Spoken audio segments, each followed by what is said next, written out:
Assalamualaikum warahmatullahi wabarakatuh. Perkenalkan, nama saya Amrul Mubarak dari kelas I angkatan 2019.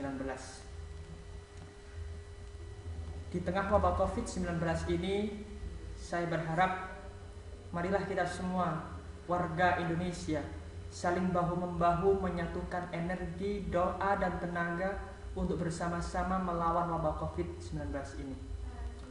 Di tengah wabah COVID, semangat belajar tetap kita gaungkan, tetap kita laksanakan, semangat harus tetap membara. Pada kesempatan kali ini, saya akan mempresentasikan mengenai tinjauan pustaka. Apa sih tinjauan pustaka itu? Nanti kita akan mempelajari itu pada slide-slide berikutnya.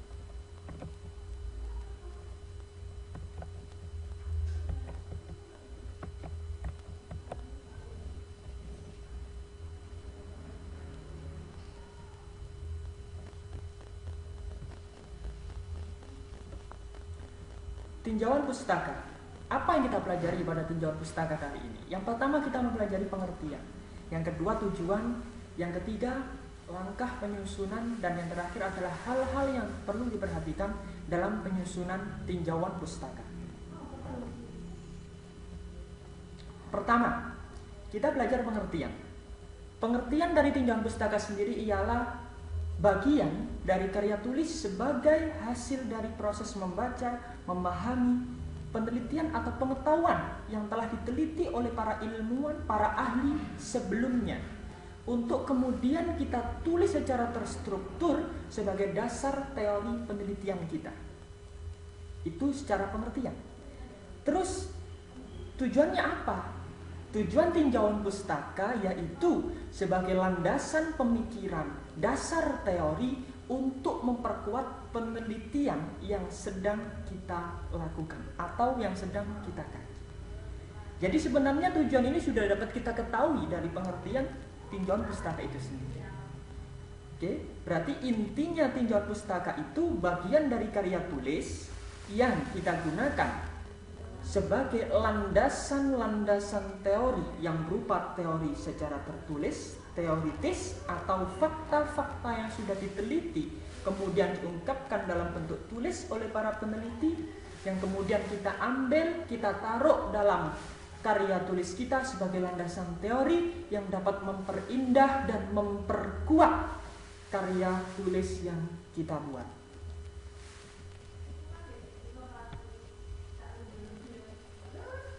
Baik, selanjutnya langkah penyusunan. Di sini saya memiliki 4 langkah yang harus kita perhatikan, yang harus kita lakukan dalam penyusunan tinjauan pustaka. Yang pertama, kita harus memahami. Apa yang dipahami? Kita memahami judul. Dari judul itu, kita pahami variabel-variabelnya. Mana variabel tertulis, mana variabel terikat. Dari situ kita menyusun subbab-subbab dari karya tulis yang akan kita susun. Subbab-subbab dari bab 2, subbab-subbab dari tinjauan pustaka. Ya, dari yang pertama tadi memahami judul, kemudian variabel-variabelnya, variabel terikat, variabel bebas itu kita perhatikan, kita pahami, kemudian kita susun subbab-subbab dari tinjauan pustaka. Yang kedua, mengumpulkan sumber-sumber dari sumber-sumber yang kredibel sebagai bahan pendukung. Setelah itu, setelah kita kumpulkan, kita membaca. Kita baca, memilih sumber mana yang cocok, yang dapat menunjang, mendukung ide kita yang kita tuangkan dalam karya tulis tersebut. Yang ketiga, kemudian mengolah data, mengolah bacaan. Data di sini berupa teori-teori, bacaan-bacaan sumber tadi untuk digabungkan, untuk disatukan antara data karangan yang satu dengan data karangan yang kedua, sehingga dalam subbab itu terjadi pembahasan yang relevan, yang saling memiliki keterkaitan. Terakhir, kita menyusun.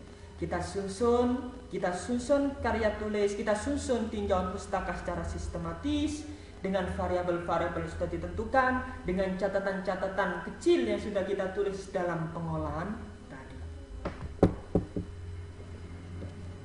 Baik, yang terakhir yakni hal yang perlu diperhatikan dalam penulisan tinjauan pustaka. Pertama, kita hindari plagiarisme. Plagiat merupakan suatu tindakan yang sangat tidak terpuji dalam proses penulisan karya tulis ilmiah. Maka jangan sekali-sekali Anda melakukan plagiat dalam penulisan karya tulis. Yang kedua, pilih sumber yang relevan. Karena dengan sumber yang relevan, karya tulis kita akan menjadi relevan pula. Karena sumber-sumber yang kita ambil dari sumber yang kredibel, bukan sumber yang abal-abal. Yang ketiga, jangan lupakan sitasi. Ini juga sering terjadi. Banyak kita menulis sitasi, tapi kita tidak menulis di daftar pustaka. Kadang malah sebaliknya, kita menulis di daftar pustaka, kita tidak menulis sitasi. Ingat, bab 2 tinjauan pustaka merupakan pendapat orang. Kalau kita lupa menulis sitasi, maka sama dengan kita mencuri pendapat orang tersebut.